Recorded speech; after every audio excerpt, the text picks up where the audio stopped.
Okay, today we're going to be looking at how to simplify fractions. And we're going to be using prime factorization. So when we're looking at a fraction and looking at can I simplify it, we're going to be looking for our primes. So I like to extend this line between the numerator and the denominator.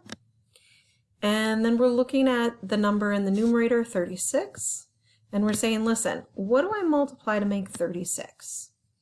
So in this case, we could do 4 times 9. And then I ask myself, are either of those factors prime? And neither 4 or 9 is prime, so we're going to make factor trees on the 4, and we're going to say, what do I multiply to make 4? Well, that's 2 times 2. And both of those are prime, so I'm going to circle them to end our branches. And then I'm going to look over at 9, and I've got to do a couple more branches here. And then I say, what do I multiply to make 9? Well, 9 is made by 3 times 3. And those are both prime. 3 and 3 are prime. So in the numerator, I'm going to list out my prime factors, which are 2 times 2 times 3 times 3. Now notice I didn't list 4 and I didn't list 9 because those are not prime. I'm only listing my prime factors here. In the denominator now, I have 40. So I'm going to do my branches here because 40 is not prime. And how do I make 40? Well, I multiply 4 times 10.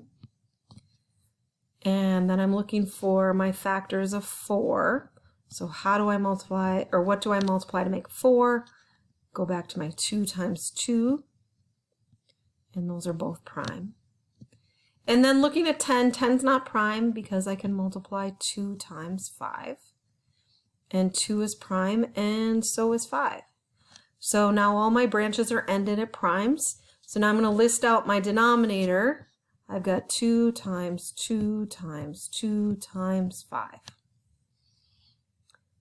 And I'm looking to see where do I have pairs of numbers that are the same in both the numerator and the denominator. So I have this 2 and 2, so I'm going to cross those out. And I have another set of 2s, so 2 and 2. And then I don't have anything else that is the same in the numerator and the denominator, top to bottom here. So I'm going to take the remaining numbers in the numerator, 3 times 3, and that's going to equal 9. And on the bottom, or in the denominator, 2 times 5 is 10. So now my simplified fraction, it went from 36/40ths. My simplified fraction is 9/10. Let's look at another example. 30/95 here.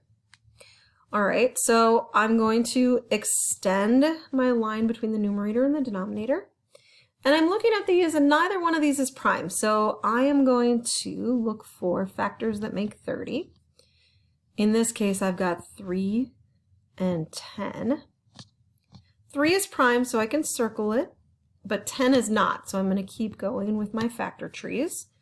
10, we make 10 by 2 times 5. So we're going to circle those primes. And all my branches are done. I'm done with my primes here. So now I'm going to list out my primes. 3 times 2 times 5. In the denominator now I have 95. This one's a little tricky, but the number itself, 95, ends in 5. So I know that 5 is a factor. Okay?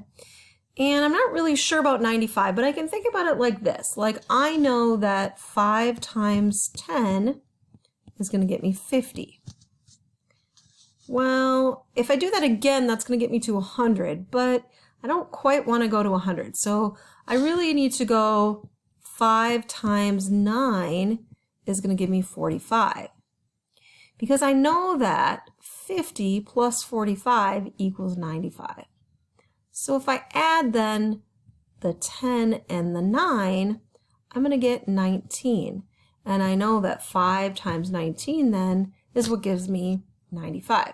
So I've got my 5 as a factor over here, and then my second factor is 19.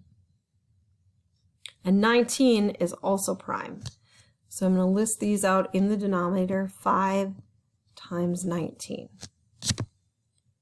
Now I'm looking for prime factors that are the same in the numerator and the denominator. And I have a set of 5s. I've got 5 up here and 5 down there. So I'm going to cross those off. And then I'm left with 3 times 2 in the numerator, which is 6. And in the denominator, I'm just left with the 19. So my simplified fraction is going to be 6/19. And sometimes people say to me when they get to this point and they say, well, Miss Henry, is this simplified? Can't 6 go into 19? How do we know? Well, when we look back at our factors, we've crossed off all the factors that are the same in the numerator and the denominator. So there's nothing else that's going to go into 19 at this point. Let's look at one more here. We've got 14/28. So we're going to break this up. I'm going to separate my numerator and my denominator. And then I'm looking for what do I multiply to make 14. And I've got 2 and 7. 2 times 7. Both of those are prime. So I've got 2 times 7 in the numerator. In the denominator, I'm looking at 28. And I know that I multiply 4 times 7 to make 28. And 7 is prime, but 4 is not. So we need some more branches here. And to make 4, I'm going to multiply 2 times 2. So I've got 2 2's down here. So listing out all my primes in the denominator, I've got 2 times 2 times 7.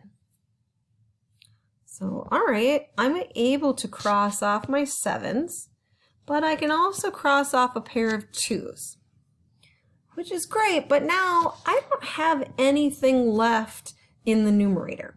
So what happens when we don't have a number left? This is when we put in the number 1, because we know that if we were to put that in there and multiply 2 times 7 times 1, that multiplying by 1 is not going to change the value of 2 times 7.